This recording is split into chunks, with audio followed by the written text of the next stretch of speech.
வணக்கம். ஒரு முக்கியமான விஷயத்தை நான் பகிர விரும்புகிறேன்.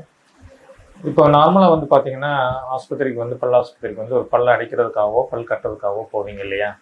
ஸோ பல்ல அடைச்சதுக்கப்புறம், பல்ல கட்டினதுக்கப்புறம் பார்த்தீங்கன்னா, ஒரு சின்ன ஒரு ஹைட்டு ஒரு அன்யூஷுவலா அது கடிக்கும்போது பார்த்தீங்கன்னா, உங்களுக்கு ஒரு ஈவனா இருக்காது.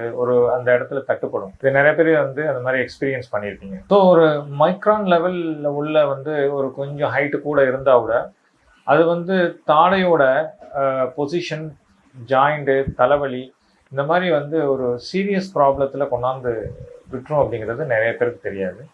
அது சரி போக போக பழகிரும்.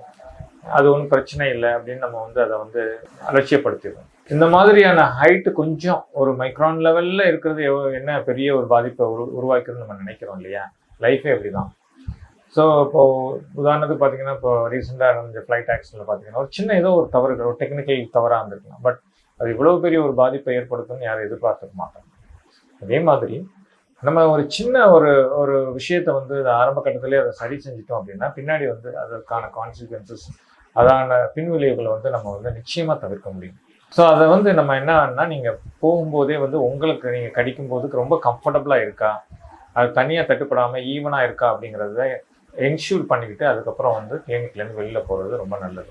நன்றி.